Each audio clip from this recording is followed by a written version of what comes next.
आपका स्वागत है मेरे इस यूट्यूब चैनल पर जिसका नाम है इंग्लिश विद सोनू। तो आज हम लोग सीखेंगे टेंस के बारे में। ना, जो आप सोच रहे हैं कि वैसा नहीं है जो हमेशा आपको यूट्यूब पे दिखता है, ये टेंस ऐसे पढ़ना है वो, या ट्रांसलेशन है। ये कोई ट्रांसलेशन वाला टेंस नहीं है, आपको ये मालूम होना चाहिए। ये टेंस उनके लिए है, वैसे स्टूडेंट्स के लिए, या जो तैयारी करते हैं एग्ज़ाम पर्पज़ से, चाहे वो 8, 9, 10, 11, 12 का एग्ज़ाम दे रहे हों या किसी कंपटीशन का एग्जाम दे रहे हैं। तो आपको टेंस के बारे में पता होना चाहिए, क्योंकि टेंस जो है बैकबोन कहलाता है इंग्लिश का। इसमें काफ़ी सारे स्ट्रक्चर्स होते हैं इसीलिए। तो अब इंग्लिश में आपको ये समझना है, स्टार्ट करने से पहले आपको देखिए कुछ टेक्निकल बात है, आपको बता देना बहुत इंपॉर्टेंट है, क्योंकि दिमाग में थोड़ा हिट कर जाए और समझ में आ जाए। जैसे एग्जाम, आप जैसे कोई भी एग्जाम्स आता है, एग्जाम सब देते हैं, तो उसमें कभी कभी क्वेश्चन आता है choose the correct form of the verb या चूज द करेक्ट टेंस। तो ये आपको ये और इंग्लिश में क्वेश्चन होता है कुछ, जैसे फिल इन द ब्लैंक्स होता है, 4 ऑप्शन होता है या कभी एक ऑप्शन होता है। उस एक ऑप्शन के साथ, चाहे स्कूल में, कॉलेज में, जब कभी आप बनाते होंगे क्लास वर्क के, कभी टीचर देते होंगे या किसी बुक में लिखा रहता है कि एक सेंटेंस दे दिया, एक वर्ब दे दिया, उसके साथ आपको एक्सपेरिमेंट करना है, या 4 ऑप्शन दे दिया तो आप उसके साथ आपको यूज करना है, उसके साथ प्रैक्टिकल करना है। तो उसी चीज़ को इंग्लिश टू इंग्लिश में कैसे समझें और कैसे समझना चाहिए, क्या सेंस होगा, क्या ट्रिक होगा, क्या हमारे पास वर्ड्स हैं, क्या चीज़ है वो, इसी चीज़ के लिए आज वो वीडियो है। बहुत इंपॉर्टेंट है ये वीडियो। चलिए हम वीडियो की शुरुआत करते हैं। तो पहला हमारे पास है आज सिंपल प्रेजेंट टेंस, जिसको प्रेजेंट एंड डेफिनिट टेंस भी कहते हैं। तो प्रेजेंट एंड इंडेफिनिट टेंस और सिंपल प्रेजेंट टेंस में कंफ्यूजन नहीं है, क्योंकि सिंपल प्रेजेंट टेंस के अंदर हमारे पास जो आने वाले वर्ब्स हैं वो आप देख लीजिए, do, does, V1, V5, is, am, are, has, have, जितने भी वर्ब्स है ये सिंपल प्रेजेंट टेंस को रिप्रेजेंट करता है, यानी प्रेजेंट टेंस को ही रिप्रेजेंट करेगा। सिंपल सा फंडा है। आपको अगर वर्ब के बारे में पता है, अगर आपने पहले कभी वर्ब के बारे में पढ़ा है, तो आपको पता ना कि जो प्रेजेंट वर्ब्स होता है वो प्रेजेंट टेंस को बताता है, पास्ट वर्ब होता है तो पास्ट टेंस को बताएगा, फ्यूचर टेंस हमारे पास 2 ही है, विल, शेल, जो कि हमारे पास फ्यूचर टेंस को बताएगा। बहुत सिंपल है। तो हम इसको कैसे करें, इंग्लिश में कैसे सॉल्व करें सवाल को। इंग्लिश टू इंग्लिश क्वेश्चन रहता है, ऑप्शन के साथ होता है, या एक ऑप्शन हो या 4 ऑप्शन हो, 3 ऑप्शन हो, तो कैसे समझे, तो उसी के बारे में वीडियो है। तो ये सिंपल प्रेजेंट टेंस को समझते हैं। तो ये हमारा वर्ब हो गया और हमारा ये स्ट्रक्चर्स हो गया। तो स्ट्रक्चर आप देख लीजिए, एक तो हमारे पास एस यानी अफर्मेटिव यानी पॉजिटिव सेंटेंस है, तो मतलब पहले सब्जेक्ट आता है, V1, V5 आएगा, प्लस ऑब्जेक्ट आएगा। स्ट्रक्चर आपको याद होना चाहिए। नेगेटिव अगर सेंटेंस हो हमारे पास, तो पहले सब्जेक्ट आता है, डू या डज आता है, उसका नोट लिखेंगे, हमेशा वर्ब का फर्स्ट फॉर्म लिखेंगे। और आपको पता है कि आपको वर्ब के बारे में पता होगा, V1, V2, V5 ये सब क्या होता है, उसका तो ऑब्जेक्ट है। नहीं होता आप उसको रट लिए। इंटरोगेटिव सेंटेंस है, तो हो सकता है आपको ब्रैकेट में एक WH वर्ड आ जाए, यानी व्हाट, वेयर, व्हेन, हाज, ये आ सकता है, नहीं भी आ सकता है। उसका हम जो लिखेंगे, ये कॉम्बिनेशन आप देख रहे हैं, इसको याद रखना पड़ेगा। डू या डज है, उसका सब्जेक्ट है, नेगेटिव का सेंस होगा, आप नोट लगाएंगे, नहीं तो नहीं, फिर V1 लिखेंगे, फिर ऑब्जेक्ट। हमारे पास यहाँ पे जो नेगेटिव इंटरोगेटिव में जो V1 है, यानी यहाँ पे अगर 3rd पर्सन सिंगुलर नंबर भी सब्जेक्ट आ जाए तो आपको V1 ही देना है। ठीक है, ये याद रख लेना। और एक चीज़ और आपको मैं बता दूँ फिर जानकारी के लिए, जैसे कभी ना सेंटेंस में डू, डज या डिड दिखे, ये पास्ट एंड डेफिनिट इसको रिप्रेजेंट करता है। इसके बाद आने वाला वर्ब हमेशा फर्स्ट फॉर्म ही होगा। ठीक है, ये याद रखना है। मेन वर्ब का डू, डज, डिड के बाद अगर कोई वर्ब आता है, डू, डज, डिड अगर सेंटेंस में हो, अगर मेन वर्ब के बारे में पूछ रहा है वहाँ, तो वर्ब का फर्स्ट फॉर्म ही लिखेंगे आपको। इस चीज़ को याद रख लेना है थोड़ा सा। ठीक है, ये हमारा स्ट्रक्चर्स हो गया। अब हमारे पास है कीवर्ड, सिग्नल वर्ड। अब ये कीवर्ड सिग्नल वर्ड है क्या, आप ध्यान से समझिए। जैसे कि पहले इसमें पढ़ देता हूँ कि है क्या ये। डेली, एवरी डे, हो सकता है ये एवरी नाइट हो, एवरी मॉर्निंग हो, एवरी मंथ हो, एवरी ईयर हो, एवरी वीक हो, एवरी सेकेंड हो, एवरी आवर हो, कुछ भी हो सकता है। वंस अ डे हो, ट्वाइस अ डे हो, ट्वाइस अ डे हो, या ट्वाइस अ मंथ, या always, often, seldom, never, hardly, scarcely, rarely, habitually, usually, generally, sometimes, often 2 बार आ गया आई गेस, हाँ। चलिए, ऑफन, रेगुलरली, एटसेट्रा, ये टाइम एक्सप्रेशन को बताते हैं। ठीक है, यानी रूटीन या हैबिट को बताते हैं। तो ये कीवर्ड्स या सिग्नल वर्ड्स कहते हैं इसको। ये इंग्लिश टू इंग्लिश क्रैक करने के लिए ये बहुत इंपॉर्टेंट है। अगर आप इंग्लिश टू इंग्लिश अगर कोई सेंटेंस दिया रहता है, सो वर्ब अगर पकड़ना है तो ये कीवर्ड्स आपको रटना पड़ेगा, आपको याद रखना पड़ेगा, नहीं तो आपको बिल्कुल वो इंग्लिश टू इंग्लिश नहीं बना पाएंगे। ये सीख ले, अगर इतना पता है आपको तो इंग्लिश टू इंग्लिश आराम से क्रैक हो जाएगा। अभी हम प्रैक्टिस सेशन भी करेंगे, थोड़ी देर के बाद। पहले इसको समझ लेते हैं कि ये टेंस कहता क्या है, या इस टेंस का इस्तेमाल हम कहाँ करें। जैसे आप राइटिंग करते हैं, ऐसे लिखते हैं, या किसी टॉपिक पे आप 10 लाइन 20 लाइन या 150-200 वर्ड में लिखना चाहते हैं, तो this is really important for you. So you need to know where this tense works and how it performs, और ये कैसे काम करता है। ठीक है, चलिए देखते हैं। तो ऐसे हम समझते हैं कि आइडेंटिफिकेशन, यानी अगर हम सिचुएशन की बात करें तो क्या पहचान होगा, ये यहाँ से यहाँ तक ये जो लिखा हुआ है इस टेंस को ही रिप्रेजेंट करता है, लेकिन वो सिचुएशन या आइडेंटिफिकेशन क्या हो सकता है, कैसे हम समझेंगे इस टेंस का इस्तेमाल हमको लिखना है। 12 टेंस होता है टोटल, आपको पता है, उसमें से यही टेंस क्यों। तो एक कहता है कि हमारे पास ये रूटीन या हैबिट को बताता है, जो प्रेजेंट रूटीन हो, हैबिट हो, जो स्थायी रूप से परमानेंट रूप से वो करता है, वो सब्जेक्ट किसी किसी काम को करता है। जैसे अगर देखें तो I get up at 5 daily, present है, आई गेट अप, मैं उठता हूँ 5 बजे daily. She does not smoke, वो सिगरेट नहीं पीती है, वो स्मोकिंग नहीं करती है, तो उसका रूटीन हैबिट है, वो नहीं करती है। ठीक है, उसका प्रेजेंट है, मैं अपना उसका हैबिट है। Sita teachers maths, Sita maths पढ़ाती है, वो उसका अपना रूटीन है, वो उसका हैबिट है, वो काम करती है। या नेगेटिव में वो नहीं करती है, अगर नेगेटिव में, इसमें बहुत सारा आप सेंटेंस कह सकते हैं। अब वो लिख सकते हैं कि जैसे मिल्क इज़ वाइट, सॉरी, इसमें बहुत सारा सेंटेंस आप ले सकते हैं। जैसे कर सकते हैं he goes to school daily, वो डेली स्कूल जाता है। तो वो जो परमानेंट काम होता है ना, वो स्थायी रूप से वो करता ही है, वो होता है, वो हमारा इसमें बताया जाता है। Positive line, negative line, interrogative है। ठीक है, दूसरा कहता है यूनिवर्सल ट्रूथ फैक्ट। इस टेंस में यूनिवर्सल ट्रूथ या फैक्ट के बारे में बात करते हैं। तो लिखा the sun rises in the east, यहाँ पे राइजेज का यूज हुआ है, रोज नहीं हुआ, क्योंकि यहाँ सूरज पूरब में उगता, तो उगता ही है, उगेगा क्या। आप हिंदी जो लिखें कि सूरज पूरब में उगेगा, फिर भी इसका इंग्लिश होगा the sun rises in the east, क्योंकि ये फैक्ट है, यूनिवर्सल ट्रूथ है, ये होता ही है। तो हम अब एक चीज़ और यहाँ नोट करने वाली बात है, जहाँ पे यूनिवर्सल ट्रूथ और फैक्ट के बारे में बात करें तो वहाँ पे 99, वहाँ पे ज़्यादातर केस में क्या होता है, अब वर्ब एक्शन हो तो V5 का यूज करते हैं, नहीं तो हम ईज का ही यूज करते हैं। ठीक है, ईज का ही यूज करते हैं 99% केस में। नहीं तो आप आर का भी यूज कर सकते हैं और भी वर्ब यूज कर सकते हैं, लेकिन प्रेजेंट वर्ब भी यूज होगा। ज़्यादातर ये देखा गया है कि V5 और ईज का यूज होगा फैक्ट में। तो लेकिन शुगर डैश स्वीट, अगर आपको भरना है बी वर्ब तो आप भरेंगे क्या, sugar is sweet. Sugar was sweet आप नहीं दे सकते हैं, गलत हो जाएगा। लेकिन मैन इज मॉर्टल, मैन इज मॉर्टल मैंने आदमी मरणशील होता है, यानी जो पैदा लिया वो तो मरेगा ही। ठीक है, तो ये चीज़ ये फैक्ट को बता दिया, ट्रूथ को बता दिया, इसी पे ये काम कर रहा है, बिल्कुल कर रहा है। अब हमें आगे देखते हैं तीसरा पॉइंट क्या है। इस टेंस को तीसरा पॉइंट में ऐसे समझते हैं, हाँ, जैसे कि इस टेंस ये भी चीज़ को बताता है, लिखा प्री प्लान्ड, पहले से प्लान किया हुआ, फिक्स्ड यानी फॉर फ्यूचर, यानी जो चीज़ फिक्स्ड हो फ्यूचर एक्शन के लिए, फ्यूचर टाइम के लिए प्लान किया वो हो, उस टेंस को बताने के लिए भी हमारे पास सिंपल प्रेजेंट टेंस है, प्रेजेंट इंडेफिनिट टेंस है। क्लियर है, ये नोट कर लेना। आई होप कि आपको ये दिख रहा होगा, है ना। जैसे लिखा कि the CM comes here tomorrow, देखिए सीएम जो चीफ मिनिस्टर है यहाँ आएंगे, हिंदी में आप जो भी सोचो यहाँ आते हैं, यहाँ आएंगे, ये कल के बारे में प्लान है, ये तो फिक्स है ना। तो सीएम ऐसा थोड़ी है कि उनका कोई प्लान है, यहाँ आज मनुआ इधर चलो, इधर मनो इधर चलो, ऐसा नहीं होता। उनका अपना स्केड्यूल होता है कि वो किस टाइम पे कहाँ जाएंगे नहीं जाएंगे, तो फिक्स्ड होता है, ये प्लान होता है। ऐसे बात को रिप्रेजेंट करने के लिए ना आप प्रेजेंट इंडेफिनिट टेंस का इस्तेमाल करते हैं आप, और कोई टेंस यूज नहीं कर देते।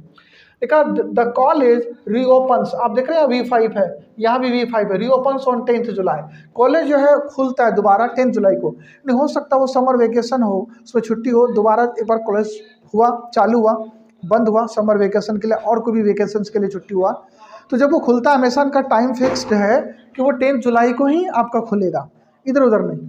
अब है द राजधानी एक्सप्रेस अराइव्स एट 6, राजधानी एक्सप्रेस 6 बजे आती है।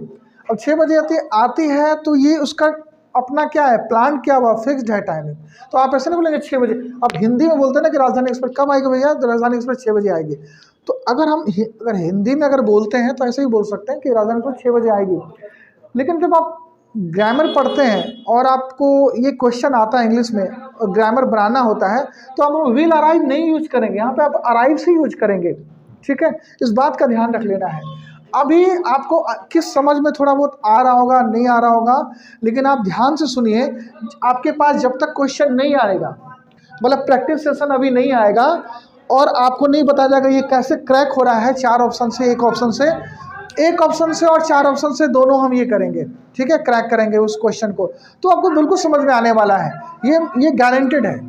अब है हमारे पास, आप ध्यान से समझिए, चौथा ये कहता है कि कंडीशनल सेंटेंस में यूज होता है ये प्रेजेंट इंडेफिनिट टेंस, लेकिन ये कैसे यूज होता है, यानी ये कंडीशन होता है, शर्त वाला वाक्य होता है। ये to show to future action, ये जब जहाँ पे दो क्लॉज हो, दो सेंटेंस आपको दिखता क्लोज हो, तो वहाँ पे दो फ्यूचर एक्शन को इंडिकेट करता है। लेकिन दो फ्यूचर एक्शन तो बोल तो रहा है, लेकिन एक फ्यूचर में होगा और एक सिंपल प्रेजेंट टेंस में होगा, ठीक है, इसका ख्याल रखना है। अब ये कौन सा दो सेंटेंस अगर आए, दो क्लॉज आए, तो कौन सा फ्यूचर में और कौन सा प्रेजेंट में आए। कंडीशन में तो दो सेंटेंस होगा ना, जैसे कहेंगे अगर तुम यहाँ आओगे तो मैं तुम्हें पढ़ाऊंगा, तो शर्त तो ये है कि आओगे तभी मैं पढ़ाऊंगा आपको, तो ये तो इसी को कहते हैं कंडीशनल सेंटेंस, शर्त रख जाता है जिसमें दो क्लॉज आपको मिलके आता है, एक से नहीं होगा। जैसे आप कहें अगर जब तुम यहाँ आया, अब बात ये खत्म नहीं है, अब तो ये बात लग रहा है कि क्या उसके बाद क्या, तो कुछ बोलना पड़ेगा ना, एक और हमारे पास एक क्लॉज और होना चाहिए, एक वाक्य तो और होना चाहिए। ऐसे ही वाक्य हम क्या बोलते हैं, कंडीशनल सेंटेंस कहते हैं। अब हम जैसे कहते हैं कंडीशनल सेंटेंस दो फ्यूचर एक्शन, लेकिन कौन सा प्रेजेंट में कौन सा फ्यूचर में, जब वो सेंटेंस हमारा इफ या व्हेन से स्टार्ट हो, before, after, till, until, unless, as soon as long as, in case, अगर ऐसे वर्ड्स आपको दिखाई देते हैं, ठीक है, तो इसके बाद आने वाला वो जो हमारा क्लॉज होगा वो सिंपल प्रेजेंट टेंस में होगा। सिंपल प्रेजेंट टेंस का क्या मतलब है, यानी प्रेजेंट वर्ब में जो भी वर्ड्स है अकॉर्डिंग टू सेंस आप वो यूज कर सकते हैं, ठीक है, एक तो ये चीज़ है ना। और दूसरा वाला क्लॉज क्या होगा, वो आपका सिंपल फ्यूचर टेंस में आपको करना पड़ेगा, ये याद रखना है, सिंपल फ्यूचर टेंस यानी प्रेजेंट टेंस में आपको करना पड़ेगा। जैसे कि सवाल है इफ ही कम्स, तो देखो इफ है, यहाँ पे इफ है, तो ये वाला कहता है अगर ये सब वर्ड्स आता है तो आप सिंपल प्रेजेंट टेंस बनाइए, if he comes I will help him, अगर वो यहाँ आए, अगर वो यहाँ आता है, अगर वो यहाँ आएगा, आई विल हेल्प हिम, मैं उसकी मदद करूँगा। हिंदी आप जो ले लें, एक चीज़ का ध्यान रखना है, आपको ये समझ में नहीं आया, ज़्यादातर केस में इफ और व्हेन रहता है, लेकिन आपको ये वर्ड भी मिले तो इफ वर्ड्स मिलेगा तो आपको प्रेजेंट में है तो इधर फ्यूचर बनाना, इधर फ्यूचर है तो प्रेजेंट बनाना, हो सकता है फ्यूचर पहले हो तो उधर प्रेजेंट बना दीजिए, उधर प्रेजेंट है तो फ्यूचर बना दीजिए, फ्यूचर प्रेजेंट किधर भी हो सकता है, लेकिन ये वाला से अगर ये वर्ड है हमारे पास तो वो प्रेजेंट में ही स्टार्ट होगा, फ्यूचर में नहीं होगा, इसका ख्याल रखना है आपको, ठीक ना। जैसे कहेंगे अनलेस यू वर्क हार्ड, जब तक आप कठिन मेहनत नहीं करते हैं यू विल नॉट सक्सीड, आप सफल नहीं होंगे। तो देखिए अनलेस हुआ, ये तो यहाँ पे आने वाला वर्ड सिंपल प्रेजेंट टेंस, तो आने वाला क्या होगा, सिंपल फ्यूचर टेंस को याद रखना है। अगर है कहें ही विल रिंग अप मी, वह मुझे रिंग करेगा, यानी कॉल करेगा, रिंग करेगा, या फ्यूचर है, इसका मतलब उधर प्रेजेंट होगा, as soon as he reaches Delhi, जैसे वो दिल्ली पहुँचता है या जैसे वो दिल्ली पहुँचेगा। हिंदी जो भी ले लें, इसके बाद देखिए प्रेजेंट है कि नहीं, तो प्रेजेंट, पास्ट प्रेजेंट और फ्यूचर प्रेजेंट। आपको मैं एक ट्रिक देता हूँ, ठीक है, शायद ही आपको ट्रिक कहीं मिले। जैसे कि आप ध्यान रखिए एक चीज़, जब आपको दो क्लोज हो, कॉमा से अगर दो सेंटेंस अगर दिख रहा हो, तो एक ट्रिक हमेशा याद रखिए, कहाँ पे लिखना है, इसको यहाँ लिख देना चाहिए। आई होप कि आपको समझ में आ जाए, बहुत ही इंपॉर्टेंट ट्रिक है ये। जैसे कि यहाँ पे लिख देता हूँ, इसमें कभी भी कंफ्यूजन नहीं होगा, इस ट्रिक से आप कोई भी कैसा भी आप सेंटेंस को क्रैक कर सकते हैं। तो बिल्कुल सिंपल सा ट्रिक है, देखिए ट्रिक नंबर 1, अगर आपके पास इस साइड में सिंपल प्रेजेंट टेंस होता है तो अगला जो क्लॉज होगा वो हमारा होगा या तो प्रेजेंट में ही होगा, ठीक है, या तो फ्यूचर टेंस में होगा, ठीक है। ये कह रहा है अगर इधर का क्लॉज, अगर इधर का वाक्य अगर आपको सिंपल प्रेजेंट टेंस में है तो उधर आपको फ्यूचर लगाना है, फ्यूचर है तो सिंपल, अगर अगर अगर इधर फ्यूचर है तो इधर प्रेजेंट लगाना होगा। कहीं दो क्लॉज देता तो एक तो खाली देगा, एक तो भरने के लिए, एक तो आपको फिलअप रहेगा। तो अगर फ्यूचर में तो प्रेजेंट, प्रेजेंट है तो फ्यूचर, ये आपका इधर उधर भी हो सकता है फ्यूचर इधर है तो इधर प्रेजेंट, क्लियर है ना, ये आगे पीछे आप कर सकते हैं, ठीक है, ये कर सकते हैं। बहुत ही रेयर केस में क्या होता है कि प्रेजेंट के साथ हम क्या लगाते हैं, प्रेजेंट टेंस ही लगाते हैं। अगर फ्यूचर ना दिया रहे तो प्रेजेंट के साथ प्रेजेंट खेलिए, लेकिन पास्ट नहीं होगा कभी भी, ये याद रखना है। दूसरा ये, अगर इधर पास्ट हमारे पास पास्ट टेंस है तो उधर हमारे पास पास्ट टेंस ही होगा, पास्ट के साथ पास्ट का कॉम्बिनेशन चलता है, याद रखना। फ्यूचर नहीं होना, फ्यूचर वर्ब का यूज़ ना करें, ना प्रेजेंट का यूज़ करें आप। पास्ट है तो पास्ट, अगर प्रेजेंट है तो प्रेजेंट, या तो फ्यूचर, या फ्यूचर है तो प्रेजेंट। ये कॉम्बिनेशन लाइफ में याद रखिए, दो क्लॉज को क्लेस करने का। आपके पास सवाल आएगा तो आपको मैं बता दूंगा कि ये हो कैसे रहा है। ये खतरनाक ट्रिक है, तो आप ऐसे लिख लीजिए, ज़रा राइटिंग समझ में नहीं आ रहा होगा।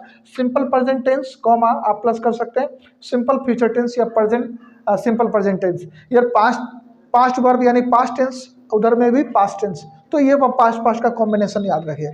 ठीक है, आगे चलते हैं। अब हमारे पास है कि विथ एक्सक्लामेटरी सेंटेंस, कुछ एक्सक्लामेटरी सेंटेंस में भी हम प्रेजेंट इंडेफिनिट टेंस का इस्तेमाल करते हैं। इस टेंस का इस्तेमाल किस किस सिचुएशन होता है हम वो सीख रहे हैं, इसका प्रैक्टिस करेंगे अभी हम। उसका तो हियर और देयर से एक्सक्लामेटरी यानी एक्सक्लेमेशन मार्क, जैसे लगता है हियर कम्स राहुल, लो राहुल आ गया। अगर आप ऐसे बोलते हैं ना, लो राहुल आ गया, तो इस तरह से बोलते हैं हियर कम्स राहुल। और राहुल यहाँ के बाद, हियर के बाद यहाँ पे एक्सक्लेमेशन मार्क है, यानी आने वाला वर्ब हमारा प्रेजेंट इंडेफिनिट में सिंपल प्रेजेंट टेंस में होगा। V5 देख रहे हैं आप, V5 ही होगा। There go Sita, there go Sita, देखो V5 है और यहाँ एक्सक्लेमेशन मार्क है। हियर कम्स द बस, लो बस आ गई।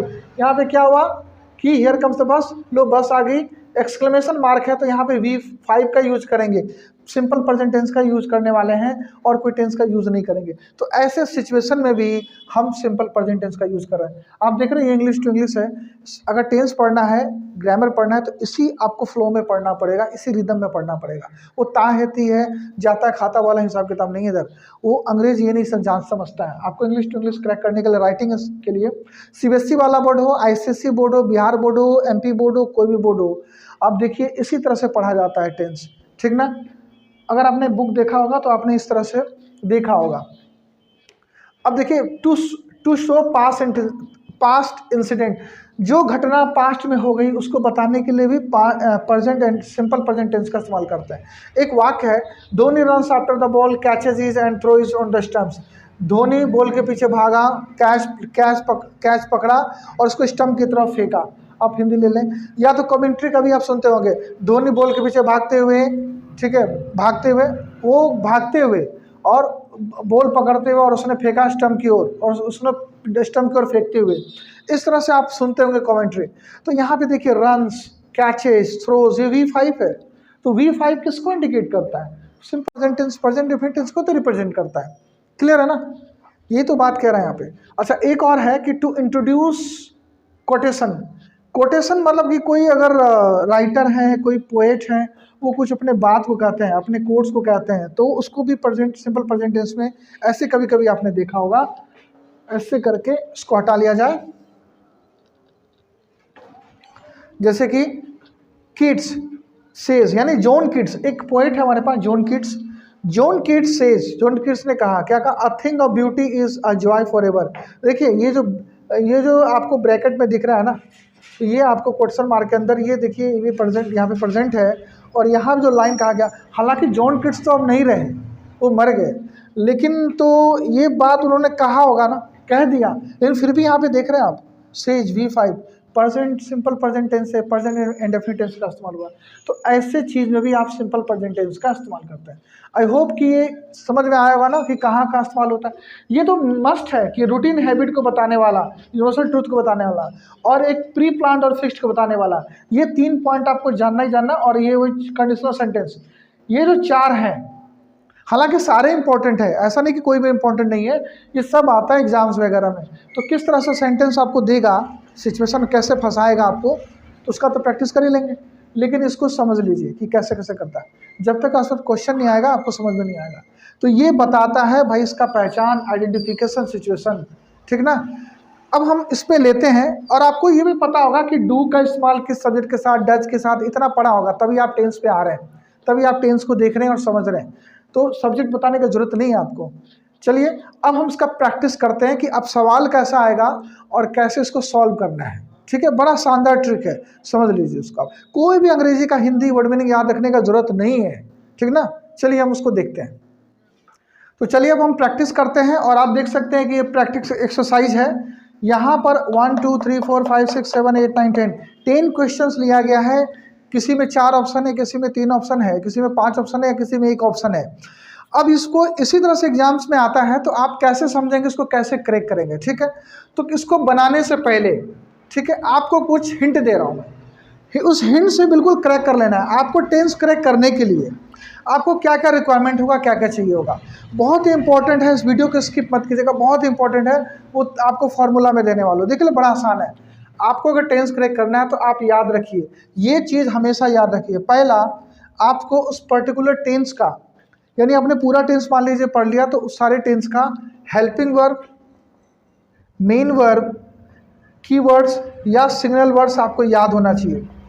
अगर ये 3 है तो ये इंग्लिश टू इंग्लिश जो आता है क्वेश्चंस, आप उसको क्रैक कर सकते हैं। बस ये 3 को जानिए।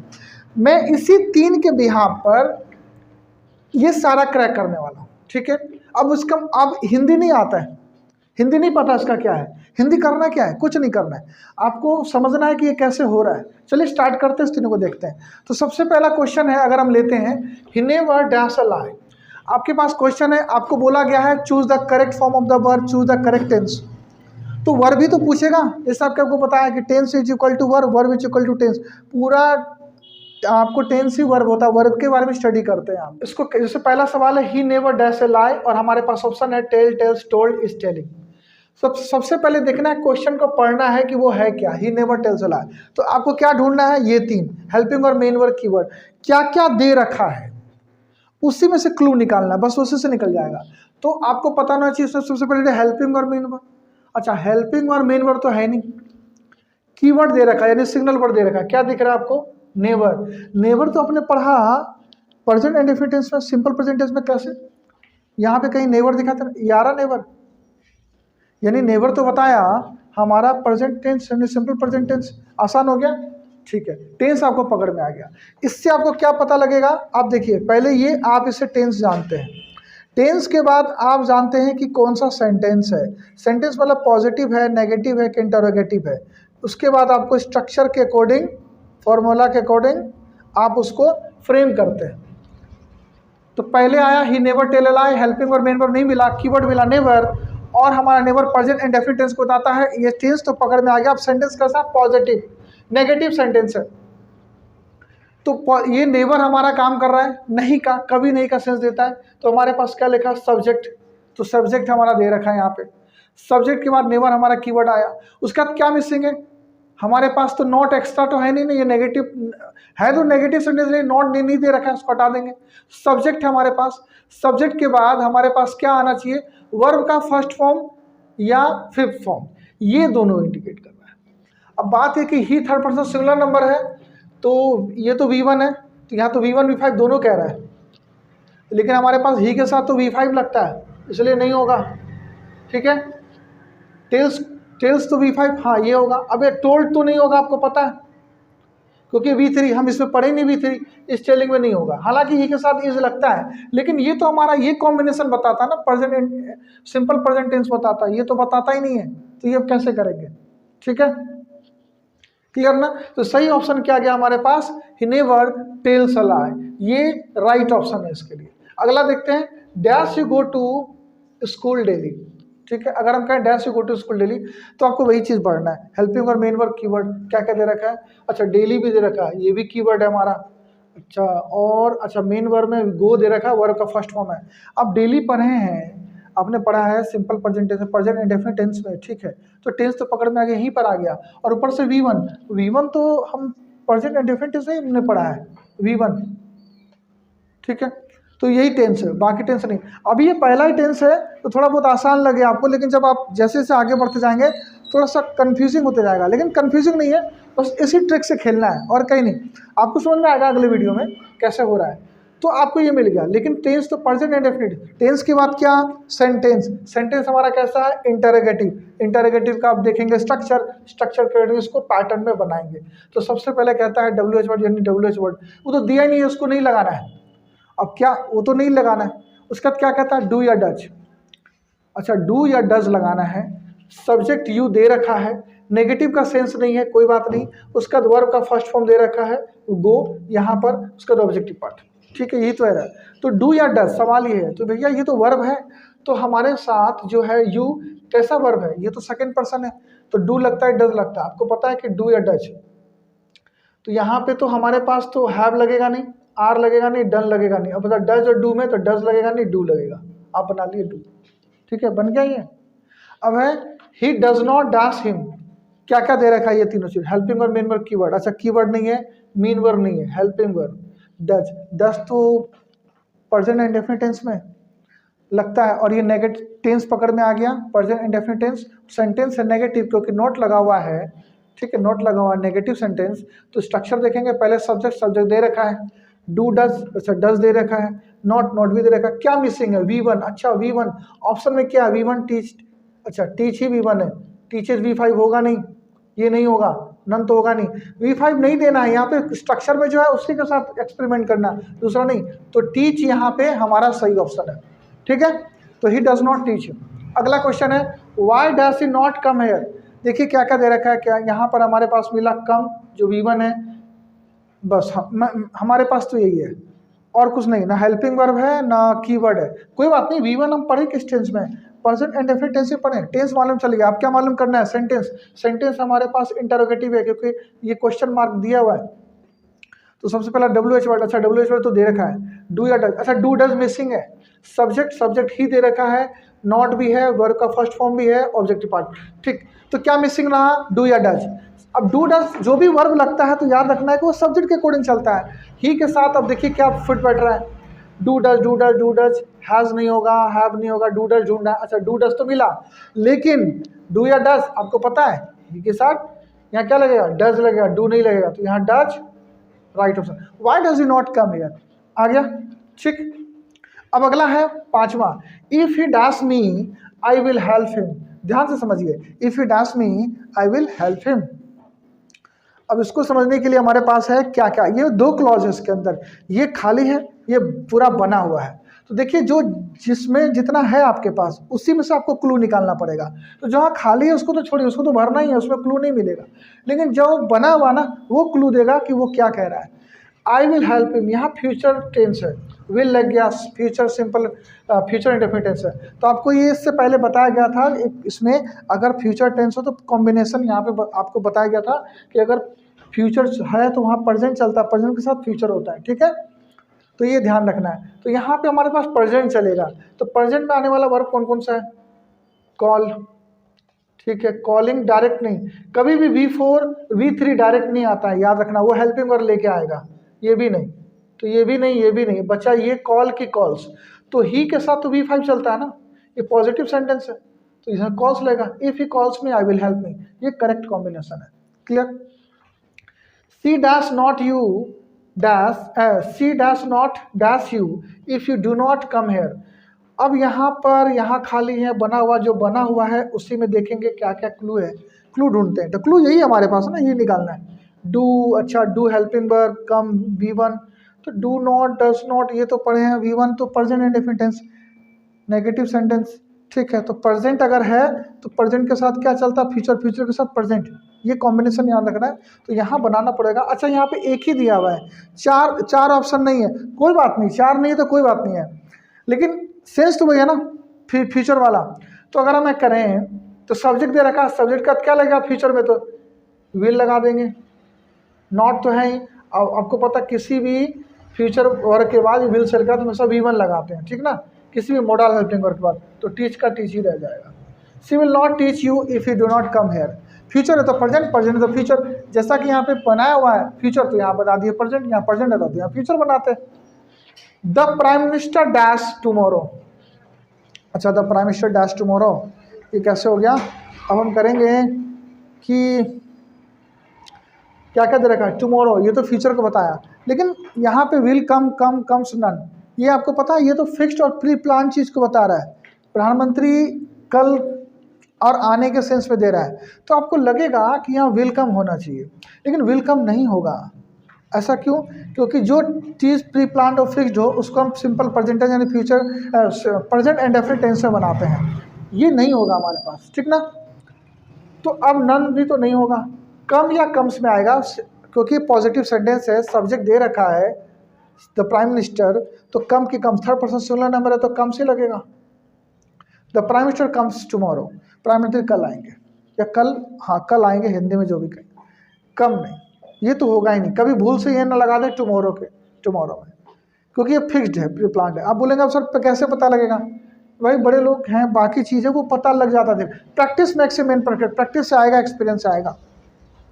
We hardly dash to him. अब यहाँ पर एक ही ऑप्शन है टॉक, और ये बनाना है, तो उसको कैसे बनाएं? आपको पता है कि आपने अभी तक एक ही टेंस समझा है, सीखा है, तो दूसरे टेंस में एक्सपेरिमेंट करना बेकार है। कॉमन सेंस है, दूसरे एक्सपेरिमेंट नहीं बनाएंगे, हालांकि बना सकते हैं, लेकिन इसको अभी पहला टेंस है तो उसी में परफॉर्म करेंगे, क्योंकि सीख रहे हैं ना पहला टेंस। हार्डली, आपको हार्डली वैसे ही पता है कि हार्डली किधर गया? हार्डली प्रेजेंट इंडेफिनिट टेंस को बताया, टेंस पकड़ में आ गया, क्योंकि हार्डली कीवर्ड मिला, कीवर्ड से पकड़ में आ गया टेंस। उसका तो हम देखेंगे सेंटेंस, पॉजिटिव सेंटेंस है, मतलब कि सब्जेक्ट दे रखा है तो V1 V5 मिसिंग है, टॉक दे रखा है तो टॉक, तो वी सब्जेक्ट हमारा वी है तो वी के साथ V1 नहीं लगता, तो टॉक ही लिखेंगे।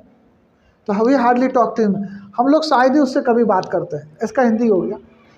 सीता हैबिचुअली डैश लेट, कम एक ही वर्ब दे रखा है, सीता सब्जेक्ट है, हैबिचुअली कीवर्ड हमारा मिला, हैबिचुअली मिला हमारे पास, प्रेजेंट एंड डेफिनिट टेंस, तो सब्जेक्ट दे रखा है, V1 V5 गायब है, अफर्मेटिव यानी पॉजिटिव सेंटेंस है, तो कम दिया, तो कम के साथ तो V5 लगता है ना, कम से लगेगा यहाँ पे। सीता हैबिचुअली कम से लेट, सीता प्राय लेट आती है ना, ये हो गया ना, आपको पता है।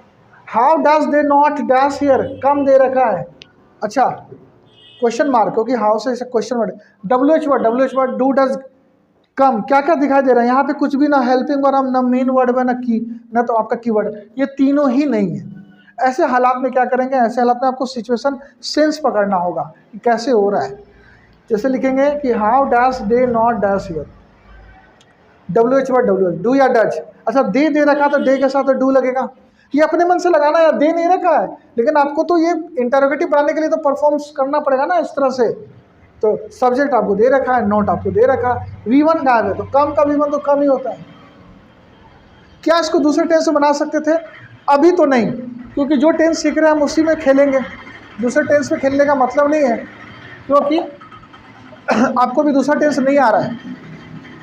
जब आपको कुछ भी ना दिया रहे, जब पूरा टेंस पढ़ लें, तो आपको सेंस से चलना पड़ेगा, ठीक है। तो आई होप कि समझ में आया होगा ये इंग्लिश टू इंग्लिश, है ना। अब जैसे अच्छा अभी एक और चीज़ है, एक दो क्वेश्चंस और ले लेते हैं, ज़्यादा टाइम नहीं लेगा। एक दो क्वेश्चंस कैसे, जैसे कहेंगे कि call dash black, be verb भरना है, तो आप क्या भर सकते हैं? एज की, वाज की, हैज की, हैव, आपको क्या लगता है क्या होना चाहिए? तो आप बोले सर कॉल के साथ तो एज भी जाता है, वाज भी जाता है, हैज भी जाता है, हैव तो जाता नहीं है, लेकिन सेंस क्या है? एज का सेंस होगा ना, कोयला काला होता है, ये होता है ना। अब काला था क्या? कभी उजला भी था क्या? कभी भूरा भी क्या था, पीला का था? ये फैक्ट है, ट्रूथ है। आपको पता है फैक्ट ट्रूथ में V5 या इज का ही यूज करते हैं ज़्यादातर केस में, ये देखा गया। तो इसको इस तरह से बनाते हैं आप, ठीक ना, इस तरह से परफॉर्म करेंगे। क्लियर है? आई होप कि ये समझ में आया होगा। टेंस इंग्लिश टू इंग्लिश आपको एग्जामिनेशन में बहुत हेल्प करेगा, इसको आप देख लीजिए। चैनल को जरूर सब्सक्राइब कीजिए, ऐसे आने वाली वीडियो आपको बनाता रहूँगा मैं, और भी टेंस पे धीरे धीरे प्रैक्टिस से सब आएगा। चैनल पे बने रहिए, ठीक है। मिलते हैं आपको अगले वीडियो में किसी नए टेंस के साथ, यानी प्रेजेंट प्रोग्रेसिव टेंस के साथ, इम्परफेक्ट कंटीन्यूअस टेंस के साथ। Till then take care, bye bye, keep practice and have fun. Please subscribe my channel.